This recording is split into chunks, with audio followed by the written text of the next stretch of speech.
Happy June, y'all, if you can even believe it. So today, I'm actually doing all the things, but in between the things, I'm going to be showing y'all how to make English muffins with 100% freshly milled wheat. This is the June bread for our Make Bread 365 challenge. Hey y'all, welcome back to Grains and Grit. My name is Felicia, and once again, I'm tucked away in a little corner of my kitchen because it's a full-blown working kitchen. I'm doing some canning today, or like a lot of canning today, but I need to record this video. I'm squeezing in the English muffin recipe that I'm going to show y'all, and at the end, I may include some bonus video of canning behind the scenes, but we'll see how I feel. So again, this is part of the Make Bread 365 challenge. It's a challenge that was started by Mackenzie over on Instagram with Little Farm Folk. I'll leave all of her information down below. But basically the challenge is each month, me and several other content creators, bloggers, YouTubers are coming out with recipes for one particular bread that month to encourage y'all to not buy bread from the store for the year 2023. So to get more information about this challenge and to follow along, definitely follow me over on Instagram. It's just Grains and Grit over on Instagram. And then I also have the information on my website. If you just go to grainsandgrit.com/makebread365, that is where I'm giving you information about the challenge, as well as the links to the recipes, equipment that I recommend, so on and so forth. Of course, on this channel, we're all about 100% freshly milled wheat. So other people participating in this challenge, they may be doing sourdough, all-purpose flour, a half and half. But for me, all of our recipes, y'all know, is nothing but freshly milled wheat. Let's get on to the recipe. So first things first about this recipe, I'm actually going to be doubling it for my size family. But the printed recipe is just regular amounts that will yield about 12 to 14 English muffins. So just know that what I'm going to be telling you is going to be what's on my printable recipe. But what you see is doubling of the recipe. So first of all, we are going to start with 3/4 cup warm milk. Just warm it up to, just a general warm. And then we need 1/2 cup of warm water. And we're going to combine those, pretty simple. And then we're going to add in 2 tablespoons of sugar. That was the yeast. Oops. Okay, so that's the yeast that I added. Oh, wow, this is what happens when I'm recording and trying to cook. Okay, real life, y'all. My brain is scattered today. Okay, so if you go ahead and add the yeast, that's fine. So this is actually the sugar. So 2 tablespoons of sugar, and then you add 2 1/4 teaspoon of instant yeast. And bottom line, you're just stirring it together. We're just proofing this, y'all. We just need it to proof and get all nice and bubbly. This will be about 5 or 7 minutes. And just make sure you whisk everything together to where it's pretty dissolved. All right, and we're going to let that sit there for about 5 to 7 minutes. In the meantime, we're going to be getting our dry ingredients. This is the Nutrimil Artiste, aka Miss Annie. I have named her Annie. She's my new mixer, and I will be planning on doing a review of this later on, but we're going to be using her today for this recipe. So while the yeast mixture is proofing, just to get it all nice and bubbly, remember this is also a good way to tell if your yeast is bad. If it doesn't bubble, your yeast is bad, throw it out. Okay, but here we are, Miss Annie. We're first going to start with our whisk attachments, and then we're going to be moving to our paddle attachments. If you don't have those, you can use the dough hook. Don't stress. So let's put in our dry ingredients. And bonus points today, I'm actually using a wheat I have not used before on this channel, and we are using Kamut. Now, it's also called Khorasan. Kamut is the trademark name. Khorasan is the general wheat name. So know that. So I have that milled here. I find that Kamut works wonderfully with this recipe. It gives such a smooth dough, which we will see. But if you do not have Kamut/Khorasan, you can use, I would recommend hard white wheat. You can even use a hard red wheat. Just know it's going to be a bit nuttier type of a flavor, not a milder flavor that English muffins have. So I do recommend trying out the Kamut. It is an ancient grain. It definitely is more expensive, harder to get a hold of. Just know on my website, I think the places that have them is Pleasant Hill Grain and Country Life Foods. So I have those on my website. Just go to grainsandgrit.com/buy-grains to be able to get the links for that, because I have a coupon code for Country Life Foods. I don't know if Azure Standard has Kamut. I know years ago they ran out, like 2020, they ran out, and I don't know if it's come back yet. So there you go. Okay, so we're going to be adding 2 3/4 of a cup of Kamut. Basically for this, you want to mill 2 cups of Khorasan or Kamut wheat berries. Mill about 2 cups of that to give you the amount of flour. You will have a little bit left over, but you are going to need a little bit for dusting. Since this is an expensive wheat berry, any left over, I put it in a quart-sized plastic baggie and I stick it in my freezer and I pull that out, whenever I have it, but you're not going to have too much left over. So we're going to be adding 2 3/4 cups of Kamut. You may need a full 3 cups, but we're going to see. Again, this is freshly milled grain. It can vary. So we're going to add this in here. Remember, I am doubling this recipe. And then we're also going to add our salt, 1 teaspoon of salt. I do love my Redmond salt. I have a coupon code for you guys, again, on my website. Now we're just going to whisk these 2 together, and then we will switch to a different attachment. Now I'm going to be switching these out from the whisk to, I'm actually going to be using the cake paddles. Again, if you do not have these sets, you can just use your dough hook. So here we have our nice bubbly yeast mixture.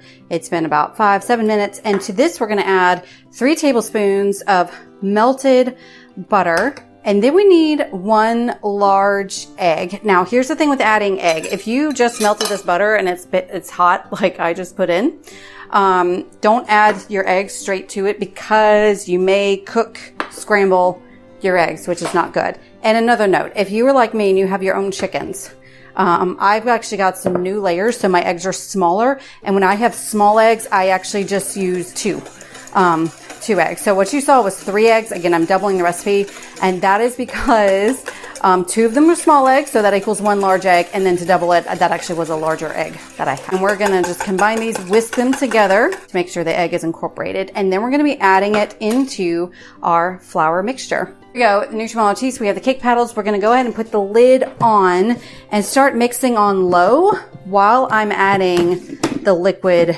mixture to it.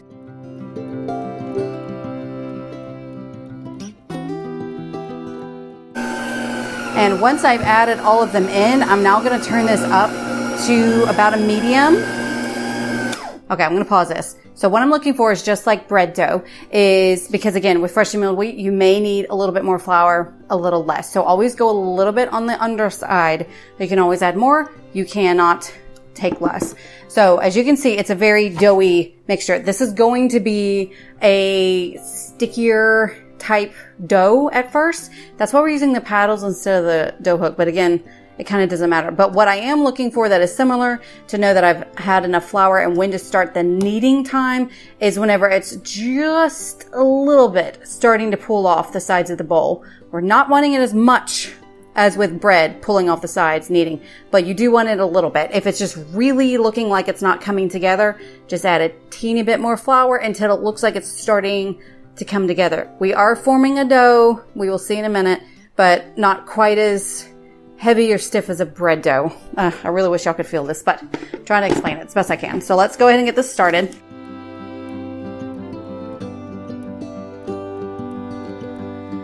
Okay, so as you can see here, it's kind of, I don't know if you can see it, it's kind of like splattering onto the sides, and that's generally telling me I need to add just a teensy bit more flour. I'm going to add ever so much. This is maybe like 2 tablespoons. On the Artiste, I have this on the number 2 setting right now. I would probably keep it on the 1 if you're using the Bosch Universal Mixer. It's still not exactly pulling off the sides of the bowl, so I'm going to add just a little bit more.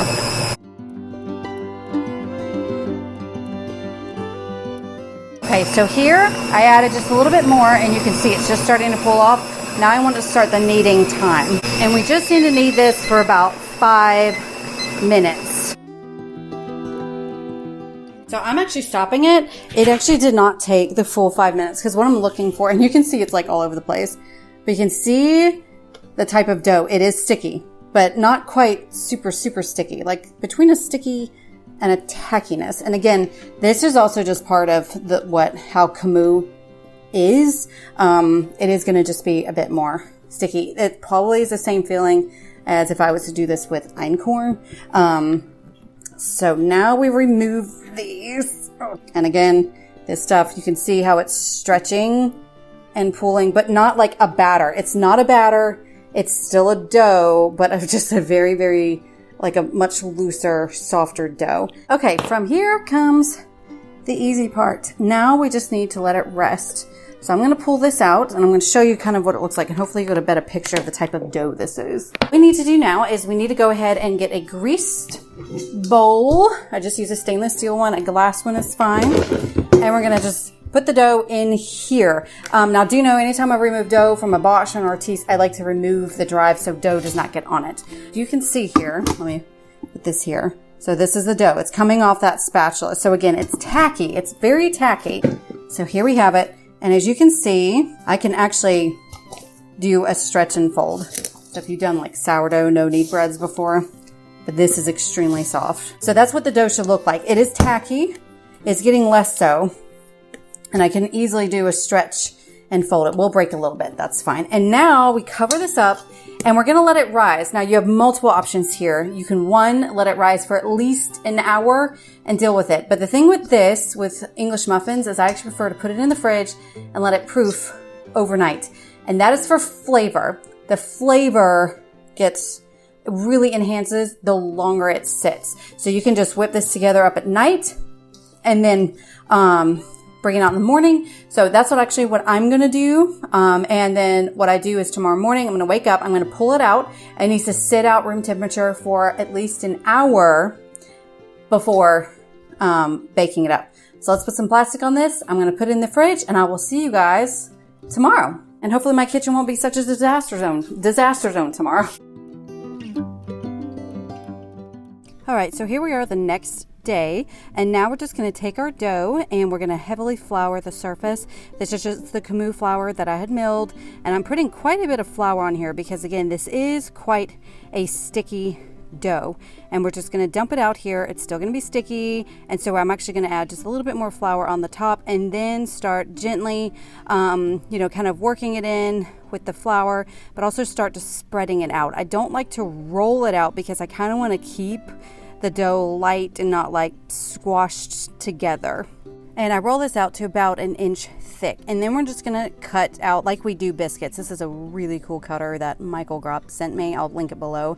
And we just cut these out, as you can see. And then we're gonna take some cornmeal or corn flour. I mill it myself, a cookie sheet, put a ton on there because we don't want these muffins to stick, these English muffins to stick. And so then we just gently place them onto our dusted cookie sheet. And again, corn flour is used. That's just what traditionally is to use. You can use a corn meal, but bottom line, we just need to get them on there. That's just traditionally used to give you that dusty type look that English muffins have.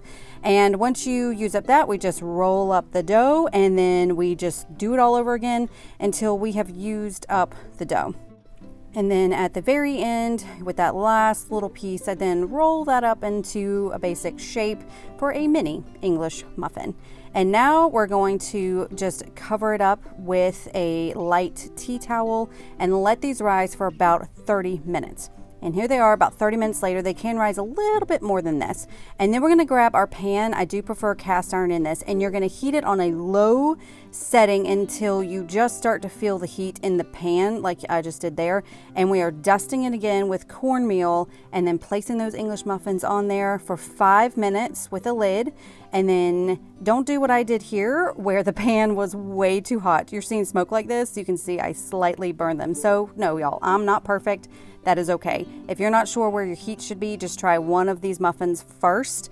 But, you know, they were a little bit burned, but my family still devoured these. They actually were not burned, just a bit more toasty on the top. So whenever you do these, make sure that you brush out the cornmeal before you put another batch in because we don't want it to burn. So we're going to try this again and actually not burn them this time. So again, you cook them with the lid for 5 minutes. You flip them over, and these are looking perfect. Put the lid back on and cook them for about another 5 minutes. And here they are. They look beautiful. They have that perfect crusty top on it. They're the right thickness, and here's a plate of them. It was much bigger. And so I actually did a little treat today. I decided to try eggs Benedict. So I'm cutting open an English muffin. I already had some melted butter, so I'm just putting that on there, and then some poached eggs, which I did for the first time today, and I'm pleased to say they turned out, and hollandaise sauce, which I also did for the first time, and that's what I served for supper. So here they are, some eggs Benedict. My family was not a huge fan of the hollandaise sauce. I just need to try it again. I think I messed it up, but there you go. So again, the printable recipe is in the description box below on my website. Be sure to follow us with the Make Bread 365 challenge. If you make these, post it to Instagram, use the hashtag MakeBread365, tag me in it as well. As always, if y'all have any questions, let me know in the comments below. And hopefully this was helpful for y'all, and y'all have a wonderful day, and I'll see y'all next week. So as promised, here are the canned goods that I did. I got 7 jars of this. Is like a chicken and gravy. So this is chicken that we raised ourselves, but it's basically a meal in a jar. Really excited about that. And I went ahead and canned some sweet potatoes. We did not grow these, unfortunately, but I want to go ahead and get some canned. And then I had leftover chicken stock, so I went ahead and got, I had enough for 6 quart jars to be canned. So there you go. Had a productive day, and you've seen part of my canning supply.